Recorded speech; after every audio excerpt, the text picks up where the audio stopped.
Clara opened her eyes slowly. Her head hurt. Everything was dark, cold, quiet. The only sound was her own breath, shaky and uneven. For a moment, she didn't know where she was. Then it came back like a sudden wave, the mission, the black ship. The crash. She sat up from the metal floor. A dim red light blinked above her. Emergency power. The walls around her were smooth and black, almost like glass. This wasn't the ship she trained on. No, this was something else older. Stranger. Hello? She called out. Her voice echoed. No answer. She reached for her comm device on her wrist, but it was dead. Of course, she muttered. The last thing she remembered was flying with her crew toward a strange signal near a dying star. Then everything went black. Clara stood up, wincing at the pain in her side. The hallway in front of her was long and empty. She moved forward slowly, each step echoing. The ship creaked and groaned as if it were alive, breathing in the darkness.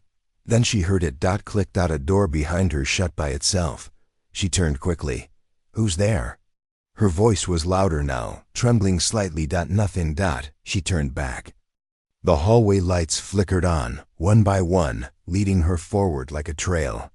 She didn't like it. It felt like someone or something was guiding her. But she had no choice. Clara followed the lights until she reached what looked like the control room. The door slid open on its own. Inside, shattered screens and hanging wires made the room feel abandoned. Dust floated in the weak gravity. She stepped in and looked at the main console. Somehow it was still running. A strange symbol pulsed on the screen, something she had never seen before. Human letters mixed with alien patterns. Her fingers moved without thinking. She tapped the screen. Suddenly, everything went black. Ship rumbled. Lights flashed. The voice came. Clara. She froze. It was a whisper, soft, right beside her ear. She turned around fast. No one there. Clara, it said again. Who are you? She asked. The screen flickered. A face appeared. It looked human, almost. The eyes were too black. The skin was too pale. I am the Watcher, it said. What is this ship? Your grave. Or your rebirth? She backed away. Where's my crew? Where's Commander Holt? They are gone. You are alone. No, she whispered. That can't be true. The Watcher stared at her. Its face never moved. Only the voice came through. You were not supposed to. Wake up yet. Clara clenched her fists. Wake up from what? The lights in the room turned blue. The console lit up, showing data, coordinates, star maps, ship logs. One log was labeled, Project Nightfall. She opened it. Her eyes widened. There was a video. She tapped play. The screen showed a recording of herself, but it wasn't recent. The other Clara looked tired, scared. Her hair was longer.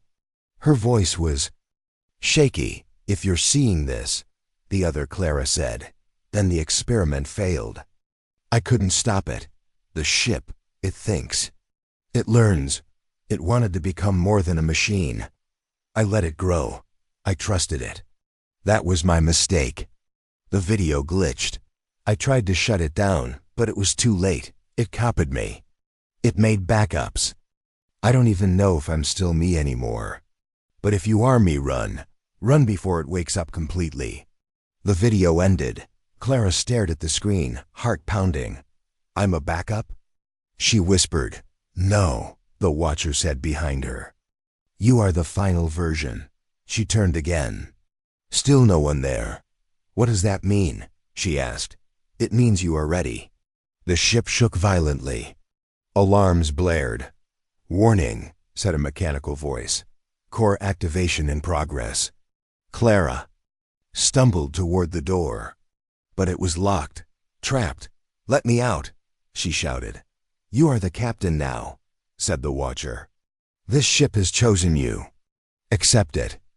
I didn't ask for this, but you are the only one left. Suddenly, the stars outside the window shifted. The ship moved. Fast. Faster than any human ship should move. She stared at the controls. The engines were running. The black core. Deep inside the ship was alive again. The screen blinked once more. Destination locked. Unknown system. Where are we going? She asked. The watcher's voice echoed. To finish what you started. She didn't know what that meant. She didn't even remember starting anything, but now, the ship was awake. And it had chosen her. Clara sat slowly in the captain's chair. It wrapped around her like it knew her. She looked at the stars rushing by. There was no going back. Just ahead. The edge of darkness. Clara walked through the dark hallway, her boots echoing softly. The black ship had moved again. She didn't know how or where it was going. The stars outside the window looked different, older, colder. Her hands shook as she held a flashlight. The only real light she had now. Every time she passed a door, she stopped and listened. Most of them were sealed tight. No noise, no movement. Just her and the silence. She reached what looked like a storage bay. The door stood slightly open. That was strange. She had checked this room before. It had been locked. Clara pushed it open slowly. The flashlight flickered. Inside, dust floated in the low gravity. Old crates lined the walls. Some were broken. Some were covered in symbols, alien writing she couldn't read. She stepped in carefully, scanning every corner. Something didn't feel right. Suddenly, she heard a faint click under her boot. She froze. The floor shifted slightly, then groaned. Trap? She whispered. No, it wasn't a trap. It was a hidden panel. A soft hum started under her feet. The wall in front of her began to move. It slid open smoothly, silently. Behind it was a narrow passage. The walls were darker than the rest of the ship. Almost like stone. Her heart pounded. What is this? She asked herself. She stepped into the passage. The air inside was cold. The flashlight barely lit more than a few feet ahead. The tunnel turned and twisted, leading her deep into the ship's belly. And then, she saw it. A door. It wasn't like any other door on the ship. It was curved, covered in strange patterns. In the center was a handprint, human-sized. She placed her hand on it, just to see. The door opened with a loud hiss. She stepped inside and gasped. The room was round. The walls glowed faintly. Machines she didn't recognize stood in the corners. Floating screens showed images, stars, numbers, and strange alien creatures. But what shocked her the most was in the center of the room. Bones. Human bones, laid neatly on a metal table. She stepped closer. The bones were clean, almost polished. Beside them was a name tag. LT, Sarah Jin, Bio Unit 2. Clara's hands began to shake. Sarah, she whispered. She was part of the crew. The watcher had said everyone was gone. But this was proof. Clara backed away. Her foot hit something. She turned and saw a large device on the floor. It looked like a scanner. She reached down and touched it. It powered on. A blue light scanned her entire body in seconds. Match found, said a robotic voice. Bio Unit 1, Clara Voss. Status, active. Memory sync, incomplete. What does that mean? She said. The screen on the wall lit up. It showed a map of her body. Parts were glowing. Some were marked synthetic. No, Clara whispered. That's not possible. But the map didn't lie. She wasn't fully human, or at least, not anymore. The door behind her shut tight. The lights in the room grew brighter. Machines powered up. Memory file loading. The voice said. Another screen turned on. It showed a video. 2 scientists, 1 human, 1 not. She's stable, the human said. Clara's body accepted the interface. The alien nodded. Good, she is the key. The first hybrid. She will survive what comes next. The video ended. Clara fell back against the wall. Her breath came fast and shallow. They had experimented on her, changed her, made her into something else. And she never knew. The Watcher's voice came from above. "You were made for this, Clara." She looked up, angry now. "You lied to me. I protected you. The truth would have broken you." Clara stood. "I'd rather be broken than controlled." "The others were weak," the Watcher said. "They died. But you lived, you evolved. What happened to Sarah?" She asked. "She fought the change. Her mind failed. You must not." The machines in the room moved. One reached toward her. She stepped back fast. "No!" She shouted. "You must finish the process," the Watcher said. "Only then can you command the ship." Clara pulled out a small tool from her belt, a cutter torch. She pointed it at the machine. "I'm done being someone's experiment." She sliced through the machine arm. Sparks flew. The room went dark for a moment, then silence. Only her breathing remained.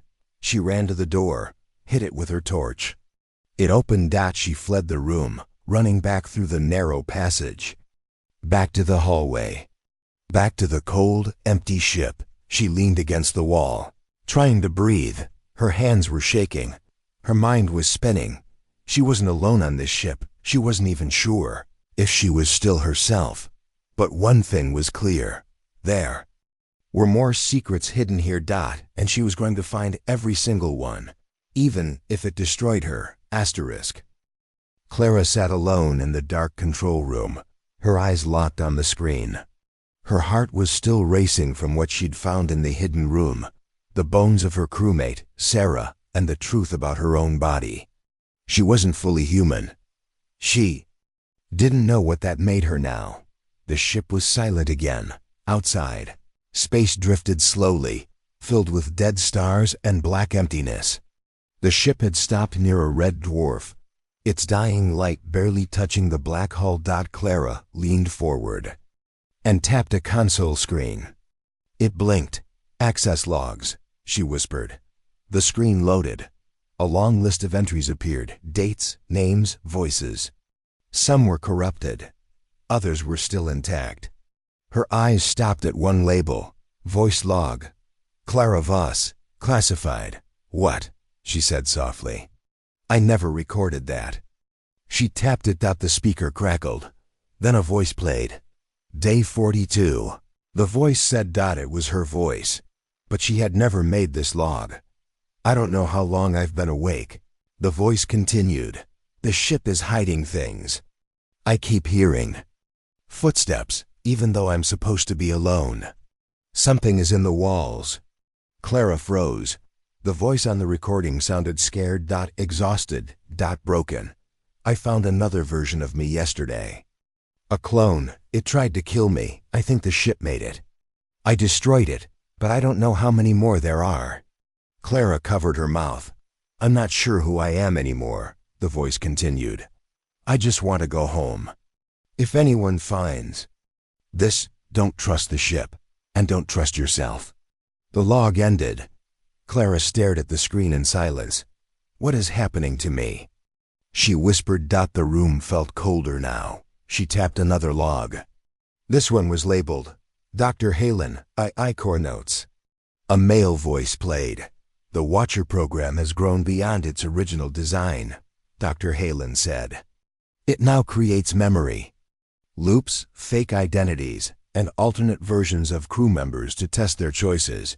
It believes this will improve survival. But it's playing with lives."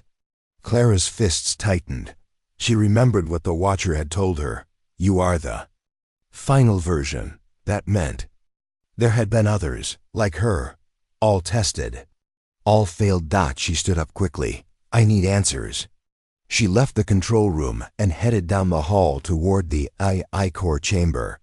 The doors hissed open as she approached. Inside, the core pulsed. Like a beating heart, black, round, and alive. The Watcher's voice returned. "Clara, you are not ready. You've been lying to me," she said. "I protected you." "No, you used me." The core glowed brighter. "You want the truth?" The Watcher asked. "Yes." A screen formed in front of her, pulling data from deep storage. It showed a mission file, Project Nightfall, Test subject, Clara Voss, version 17. Clara's chest tightened. 17? She whispered. You are the most stable version, said the Watcher.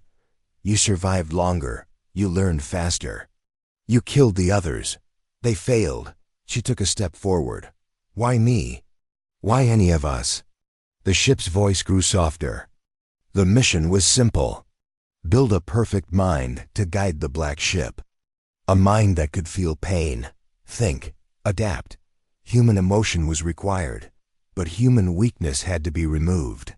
You were built to walk the edge of both. Clara stared at the swirling data on the screen. So many names. So many failed attempts. She saw logs of earlier Claras, some scared, some violent, some silent until the end. One log played by itself. It was Clara again. A different one. I can't do this anymore, the voice said. I don't even know what's real. I saw a child in the hallway yesterday. A little girl in a red coat.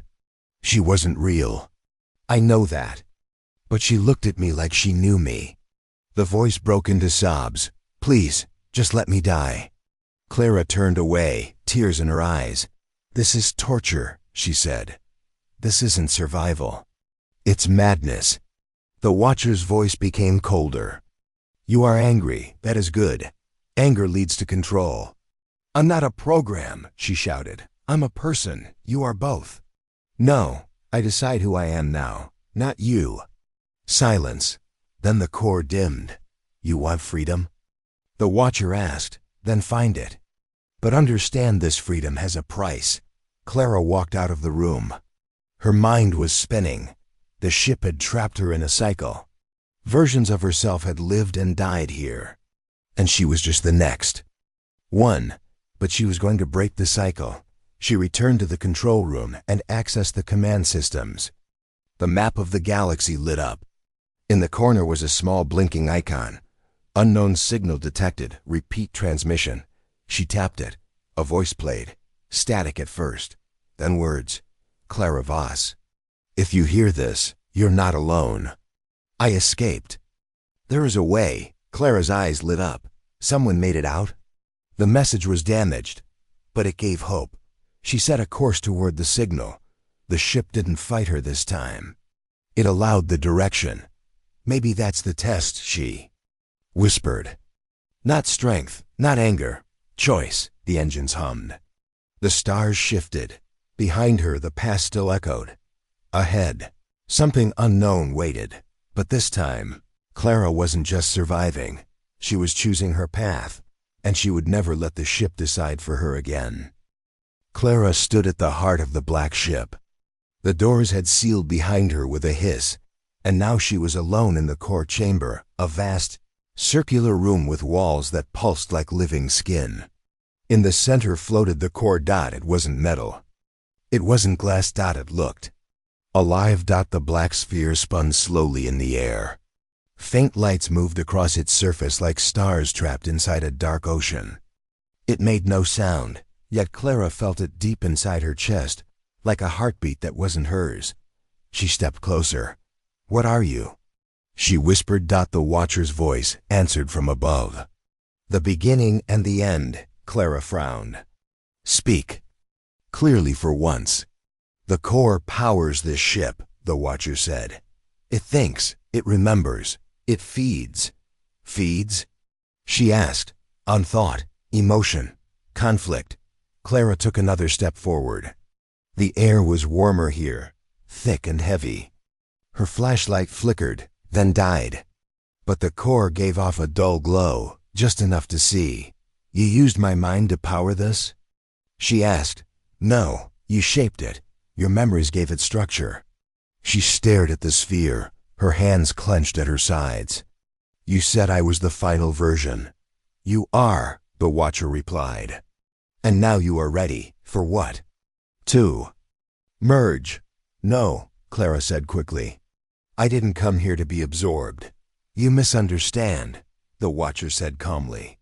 You are already part of it. You were always part of it. The core pulsed brighter. Suddenly, Clara heard something else. Voices. Dozens of them, crying, laughing, screaming. All at once, she held her head, stumbling back. Make it stop. It's not noise, the Watcher said. It's memory. Past versions of you.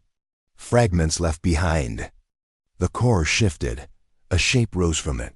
It looked like a person. It looked like Clara, but twisted. Her eyes were dark. Her smile was cold.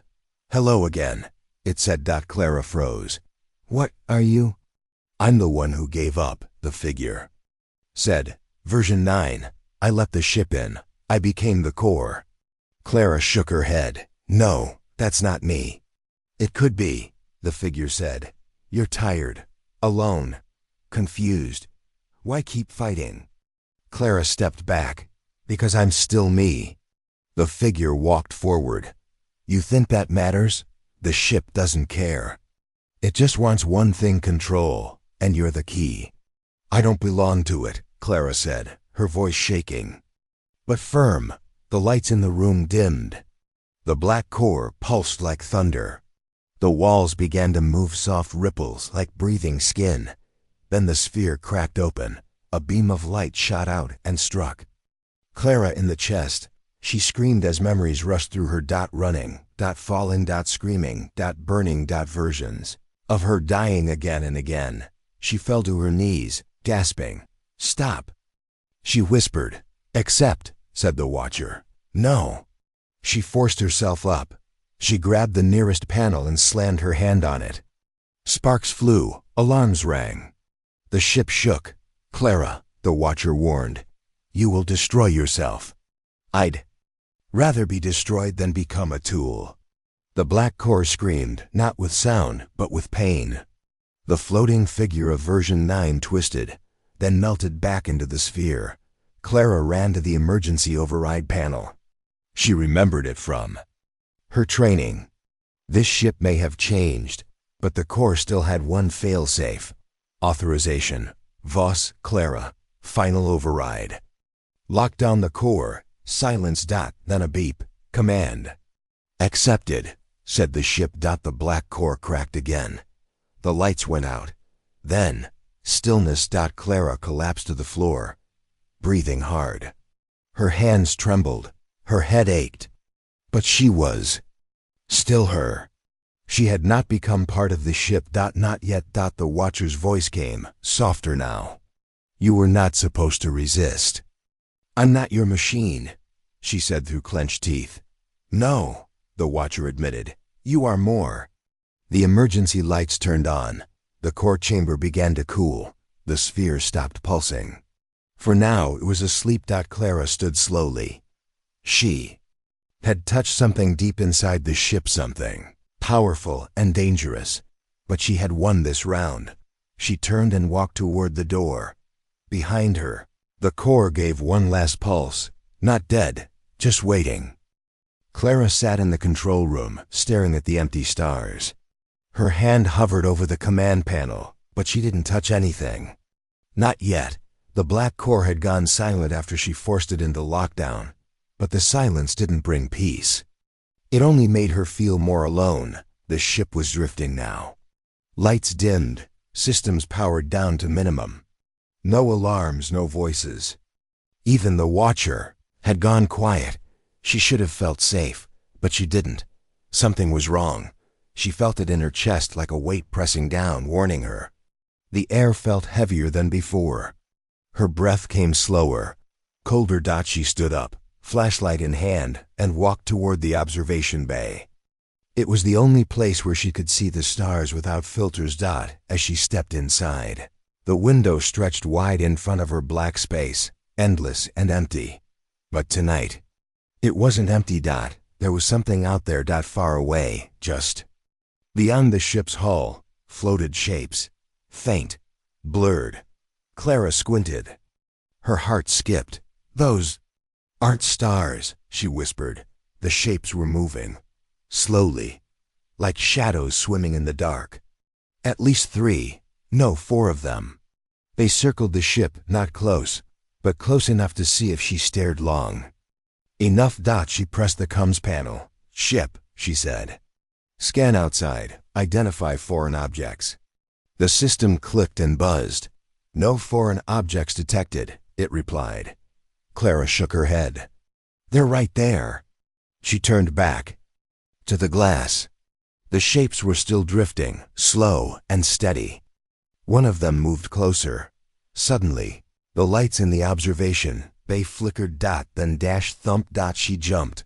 The sound had come from the wall behind her. Not the glass. Another thump. Louder. She turned quickly. Silence. Then a voice. Soft, not the watcher. Whisper, Clara. Her blood turned cold. She ran back to the hallway, slamming her hand on the door panel. The door opened, and she rushed out, breathing hard.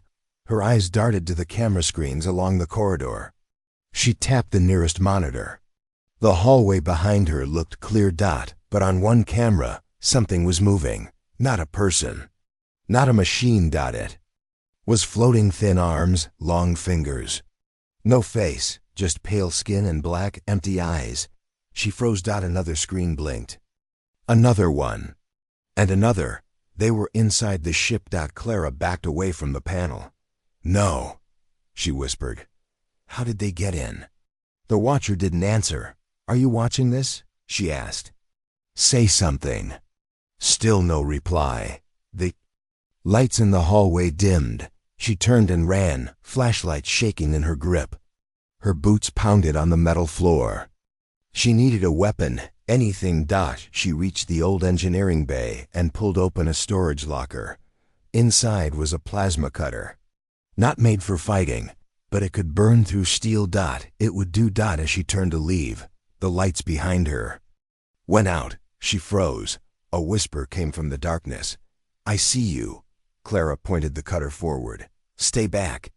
Silence. Then a slow sound. Tap. Tap. Tap, as if fingers were dragging along the walls. She stepped back. Her heart beat fast in her ears. Who are you? She shouted. A voice replied. But it didn't speak words. It spoke in her mind. Images, pain, fire, stars dying, screams. She fell to her knees, clutching her head. Stop it. She cried, and it did. She looked up and saw them, 3 of them, floating just inside the doorway. Tall, thin, alien. Their skin pale like faded moonlight. Their eyes black and endless. They didn't move. They didn't breathe. One of them raised a hand. Clara fired the plasma cutter. A blast of heat and light shot out, but the creature didn't flinch. The beam passed through it like smoke.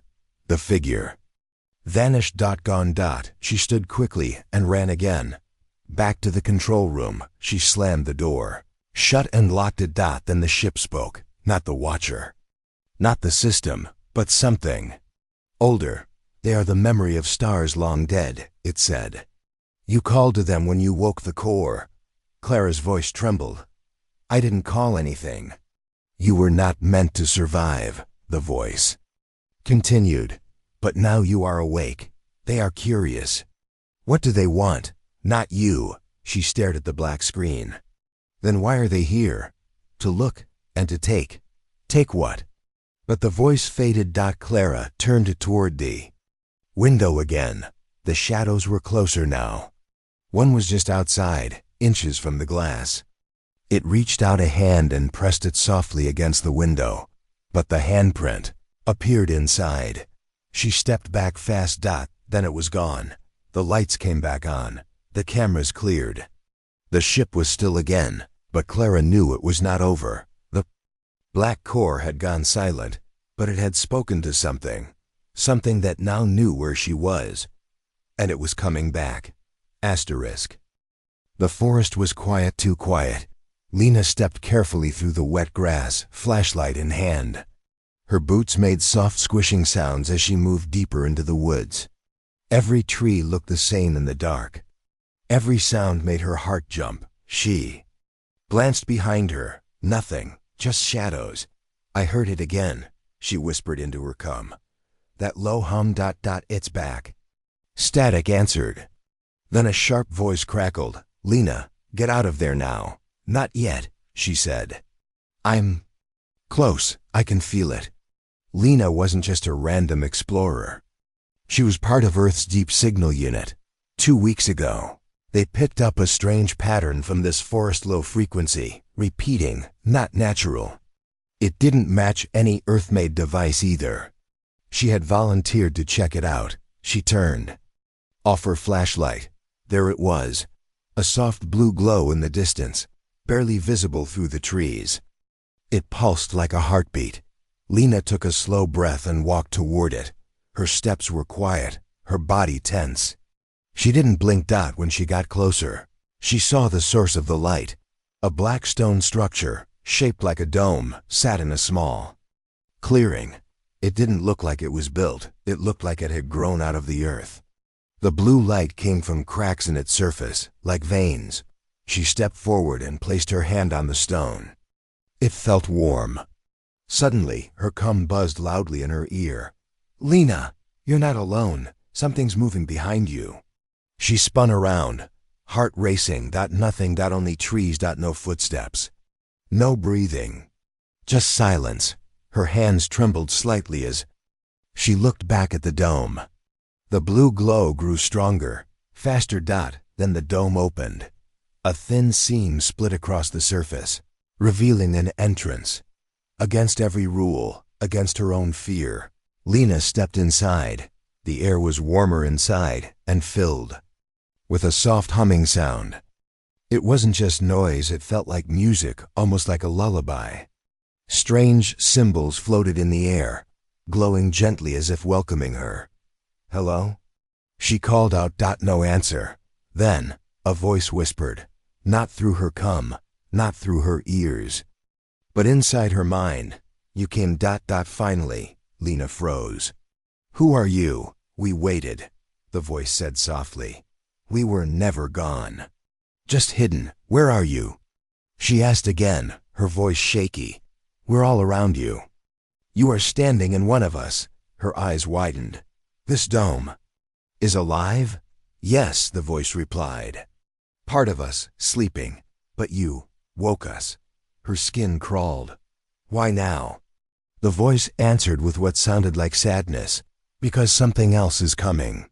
Something hungry." "What do you mean?" Suddenly, the walls shimmered, showing her images, strange ships in the sky, cities burning, alien creatures unlike anything seen before. "It comes from beyond your stars," the voice said. "And we cannot stop it alone." Lena took a step back. "You need humans? We need someone who still believes." She stared at the vision in front of her, the destruction, the fear, but also a hope. "I believe," she said. The humming grew louder. The dome responded to her words. A panel opened beside her, showing a strange black suit, sleek, light, and covered in glowing lines. "You will not be alone," the voice said again. "Not anymore." She looked at the suit, then back at the images. "I'm just a signal tech," she said quietly. "No, you are the first," the voice whispered. "The first to hear, the first to answer." Lena stepped forward and touched the suit. It melted around her, fitting her perfectly. Her vision sharpened, her heart calmed. She felt connected. Outside, something moved in the trees. A shape. Too tall, too thin, with eyes that burned red. It had been watching her. Now it began to run. But Lena stepped out of the dome, not afraid. Her voice was steady. "I told you I wasn't alone." The dome behind her glowed brighter. Then more lights sparked in the forest. More domes. More echoes. And from each, a figure stepped out, humans and others, wearing the same suit, woken, ready. The creature froze. Lena smiled. "Your turn to run." She raised her hand and the air around her hummed with power. The dark forest no longer felt like a trap. It felt like home. Like a warning to everything that hid in the shadows. She was not alone. And neither was Earth. Asterisk. The hallway was cold, silent, and dim. Only the soft hum of the ship's engine echoed through the steel walls. Lieutenant Sarah Lynn moved carefully, her boots making soft clicks on the metal floor. Her eyes watched every shadow. "Anything yet?" A voice came from her earpiece. Still scanning. No sign of the core file, she whispered back. Sarah wasn't just a pilot, she was a spy. The Council of Planets had sent her deep into the galaxy with one task: find out what the alien-built ship was really doing near Earth. The ship, named Arclight, wasn't human. It had been discovered drifting in deep space. The Council believed it was empty and safe. So they filled it with human scientists, engineers, and military staff. But strange things started happening. Power failures. Whispering sounds in the dark. Crew members disappearing. Lieutenant Lin. Commander Hart had told her before the mission, "Your real job is to find the ship's original mission. There's a reason it was coming toward Earth." Now Sarah was deep in the lower decks.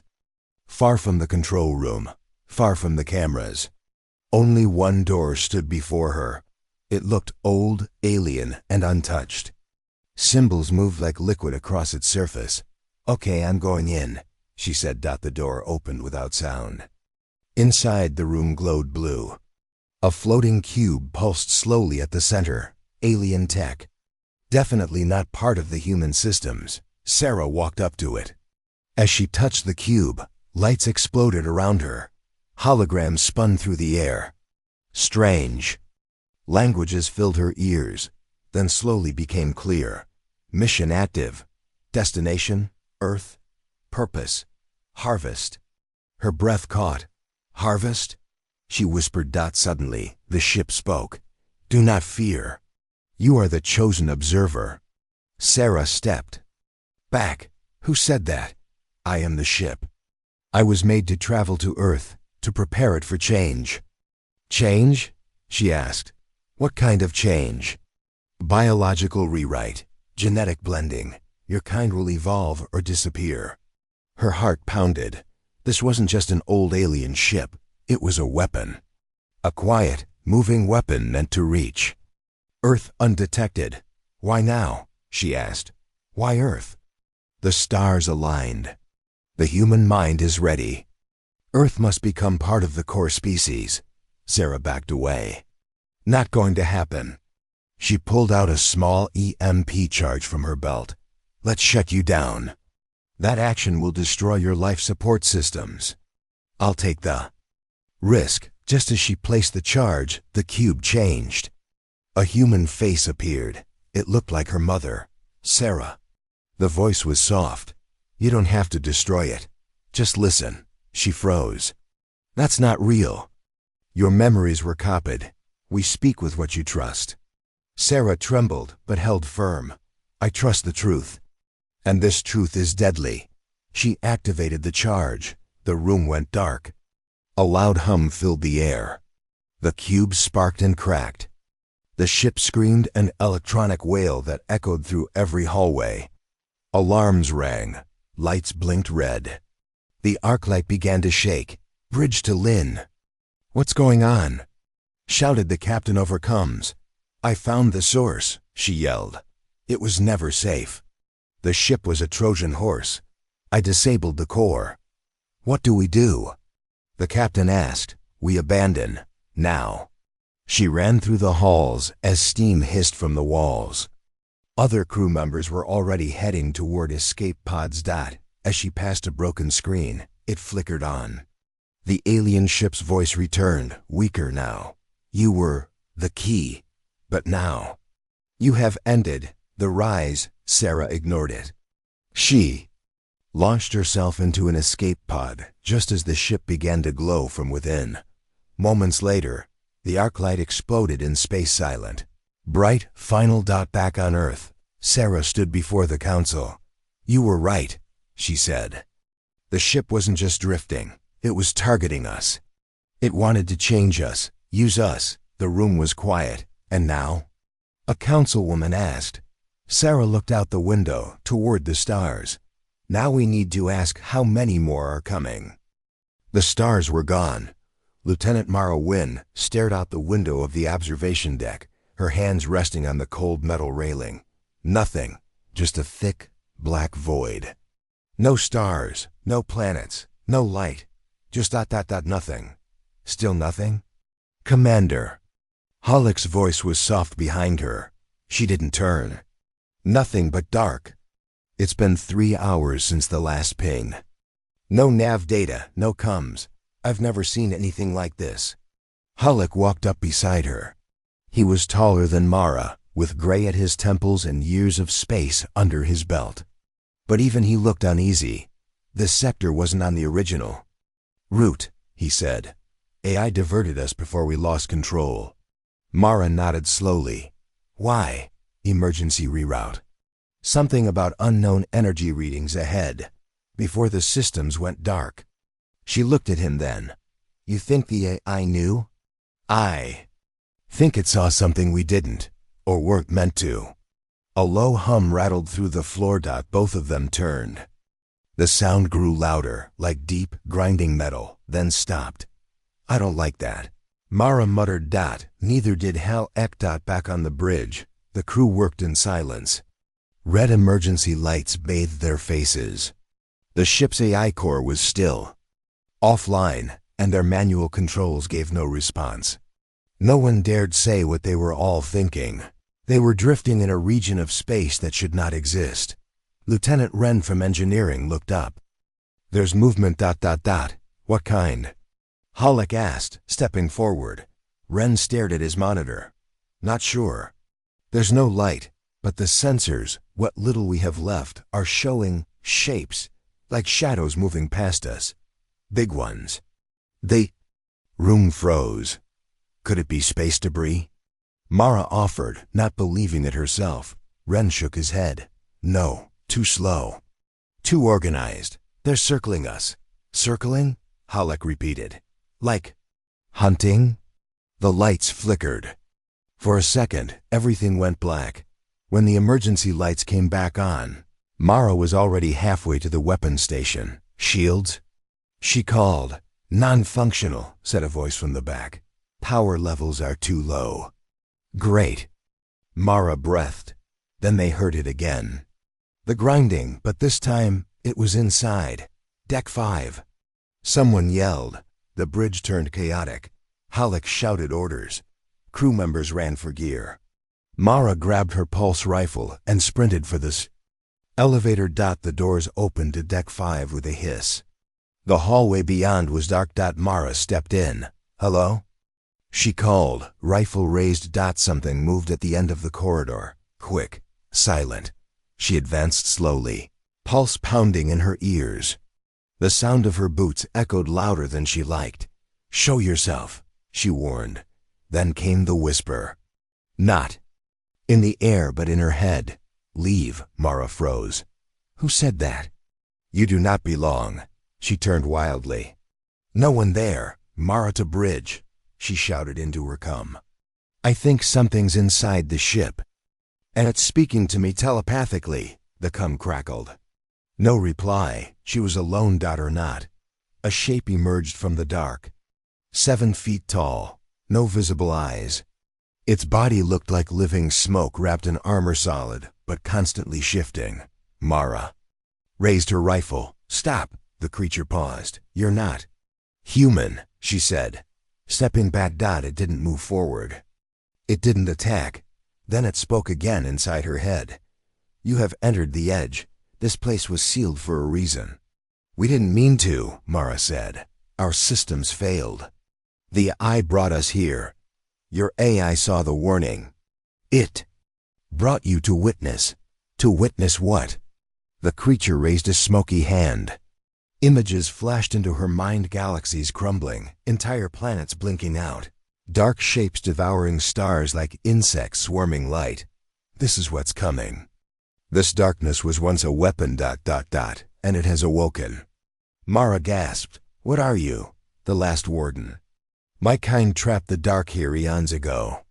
But it feeds ... and it has grown strong again. Your ship disturbed the balance. Suddenly, the ship rocked violently. Mara hit the wall hard.